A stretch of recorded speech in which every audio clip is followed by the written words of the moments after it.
Oh, wow. Take a look at all these little pupae, little cocoons here. So, I mean, this is where you get that name, paper wasp. This is, for all intents and purposes, paper. Oh, this nest is so impressive, so complex. You know, it's hard to look at something like this and still have so much disdain for these social insects. I love seeing their pupal stage. It looks so alien. So we grabbed this out of a tree and vacuumed everybody up and brought it home specifically for Jack.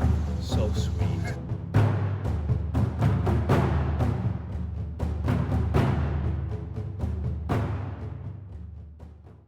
All right, everybody, and welcome back to Jack's Horror Wildlife. Now, I'm joined today with a very special guest. Why don't you introduce yourself? Hey guys, I'm Bret Davis, the Hornet King from the Hornet King YouTube channel. Awesome. And as you can see right here, we have an illustrious nest of bald-faced hornets. Now, when did you grab this for us? Yesterday. So we grabbed this out of a tree and vacuumed everybody up and brought it home specifically for Jack. So sweet. So nice of you to get a beautiful, I mean, take a look at that. Look at the size of this nest. Almost as big as your head. Almost as big as my head, yeah. I mean, if my head was, almost as big as my head. Made of paper. Yeah, precisely. So inside this nest is an extensive series of tunnels and caverns that these really interesting little beasties find themselves in, moving around and living in. Now, how many hornets might someone find in a nest this size? In this colony, there's probably about 200 to 300 adults. Oh, just adults. my It's God. not including larvae and pupating adults and the queen. That is ridiculous. So we're gonna crack open this nest. I had this nest sitting in my refrigerator all night, so that way they'd be kind of calm when I start removing the envelope. You don't want them all jazzed up? Not yet. Okay. All Yeah. right. I'm gonna get them upset when they're in your tweezers and against your There arm. we go, yeah. All right, so we're gonna crack this thing open here and see what we can find. There should be a lot of larvae, which the girls are trotting around behind us and they're getting ready to, The chickens are hungry. yeah, the chickens are hungry.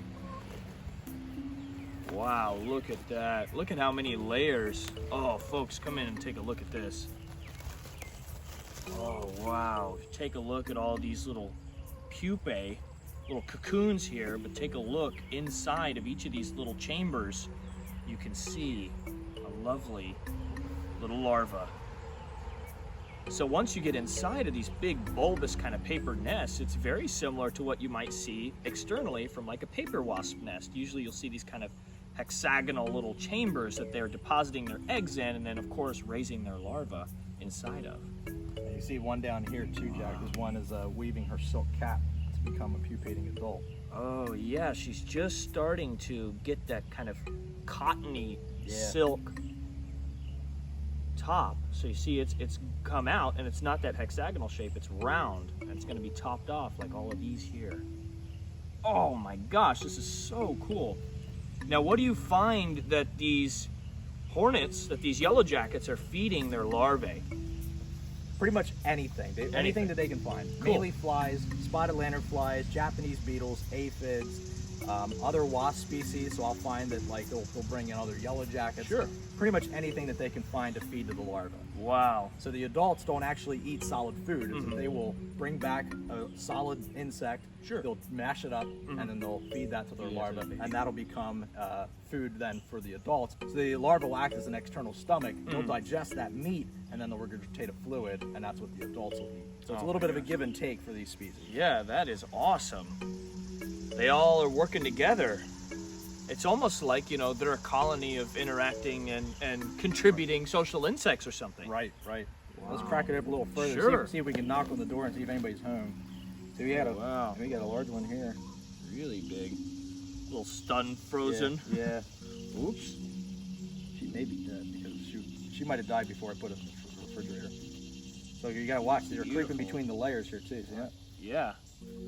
Because all these, I mean, if you look at this, folks, each of these little layers, I mean, they can have all sorts of tunnels and chambers and things. I mean, they're coming in and then they're snaking through all these tunnels looking for places to get in. And this was built in a bush that had a lot of twigs, so they were building around all of these branches and things.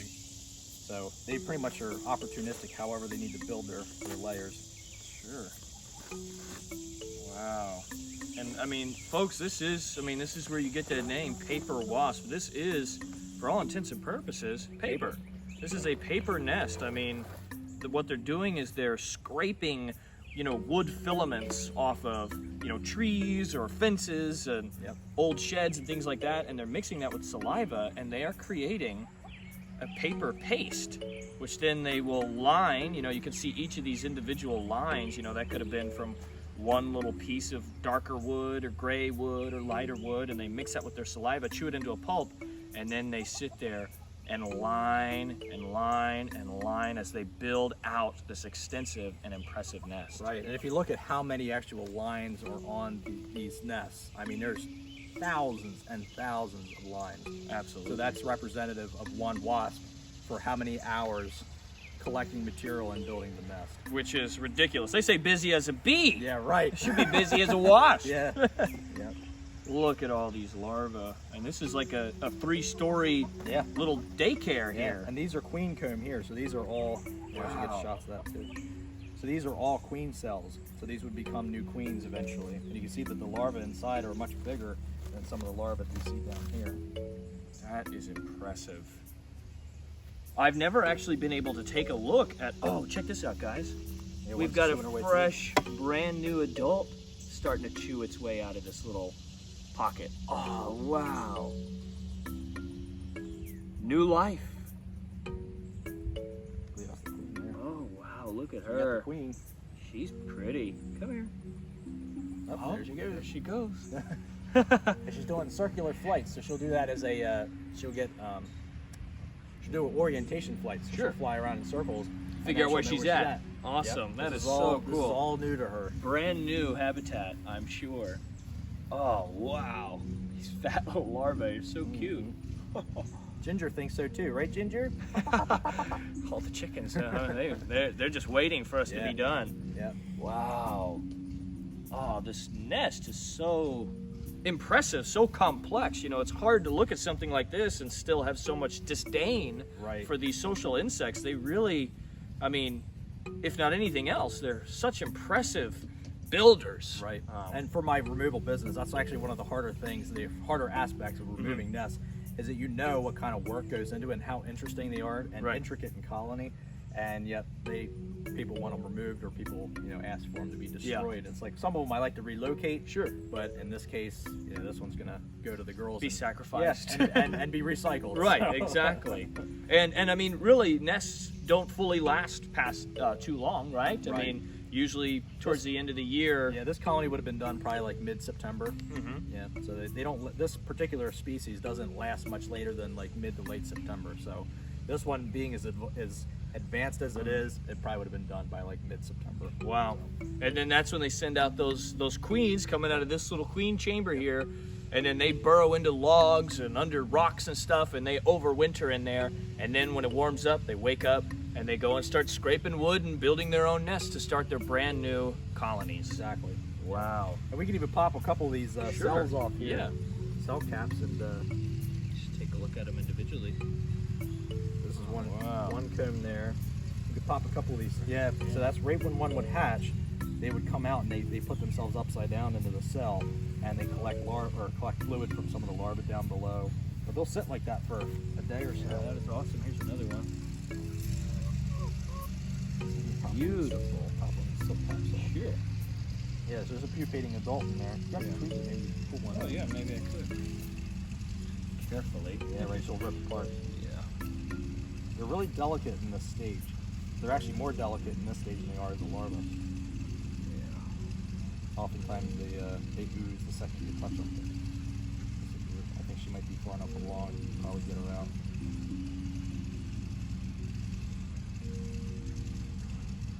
No pressure. Yeah. It's like a game operation, remember? Yeah. Her leg will fall off the floor. Yeah. Well, I'm sure. There you go. You got it. Wow. Yeah. All right. Take a look at that. Head's a little smushed, but they're all getting eaten by the chickens after anyway, so they don't go to waste. But take a look at that. Perfectly. All those little legs. There's the thorax, the abdomen. Look at this yellow guy come to visit. She senses. She smells something. Yeah. And here's an adult right here for comparison. Don't sting me on the finger. but she's actually got her wings folded between her second and third legs here. Another little clear packet. You can see those dark eyeballs, the mandibles. This is basically a fully functional adult, and they would just pop right out of that goopy sack and become one of these beautiful little yellow jackets. So over time, that skin-like material that's on them will harden into the chitin. That's their external exoskeleton, and then they'll have all of their normal features of an adult wasp, which is pretty impressive. Yeah, that is super impressive. I always have a partial side to me for the insects that go through complete metamorphosis, because I love seeing their pupal stage. It looks so alien. And from larvae to pupae to adult, it's always so impressive to see, you know, what you get. Trying to figure out what's going on, aren't you? It's more confused than anything. Yeah. It's like, what is happening? What are these giants? Yeah, right. Until she's like, wait a minute. Hey, everybody. Did I get her? Yeah, we knocked her down. Yeah, she is. She's like, okay. Yeah. Let her fly away, girlfriend. Yeah. Just don't get in our hair. Yeah. His hair, my bald head. Right. Well, I mean, these are such interesting and unique. There, she's got a little bit of defensive posture. Yeah. Aiming her abdomen towards me to try Yeah, it looks and like she's sting. pretty fresh too. She probably doesn't have her stinger fully formed yet. Yeah, I don't see her sticking anything out. So it's usually about 2 days before their ovipositor is fully developed to be able to be retracted and pushed out. That is crazy. So they're brand spanking new girls, huh? Wow. Wow, this is super cool. Still working on that. Still working on that little chamber here, chewing, slicing out of it. Whoa, that is super cool. I think this is probably the most yellow jackets I've seen at a time, and there's still more tucked all throughout this. Here's one poking its little head out. There's a handful of them. And, oh, you get one? What is that? Oh, it's one of those big beetles. Oh, wow. Big click beetle. Look, we have a special guest, a little eyed click beetle, Elaeus oculatus, little eastern-eyed click beetle. That is funny. Oh, wow. Sound like a bat flew at my arm. I know. A big clumsy, fly over. That's what it sounded like. That is funny. Look at that. Little click beetle. What? See if she takes off. Yeah. Oh, no, she's like, There she goes. Play dead. Here, we'll let her rest on this table. maybe See if she'll she'll run off. That is funny. Yeah, that's wild. I was like, oh man, a bald face I grab you. thought she was coming back for a back attack. You know, not to be mistaken with lack attack. So now, what role do a lot of these kind of social stinging insects play? Because I know a lot of people are partial to bees, but really have no place in their hearts for these wasps and hornets. So Right. what can you say to that would say, actually, you know, these are important animals and deserve just as much respect as some of their close cousins? Right. Well, for a couple different things. One is that they actually do pollinate. So a lot of folks think that only pollinators would be honeybees, that no other insects pollinate. Well, actually, various different types of wasps do pollinate. Matter of fact, there's a lot of different types of plants that solely rely on wasps and no other species to pollinate their fruits. So like the fig tree is one of them. There's a specific wasp that only pollinates the fig tree, and the fig tree only has the wasp pollinating its flowers. So that's one thing. One thing is pollination. The other thing is that they do keep in check a lot of other species of insects that that are a detriment to certain flowering and fruiting plants and trees. And like Japanese beetles will decimate full cherry trees, but I've actually seen bald-faced hornets attack Japanese beetles.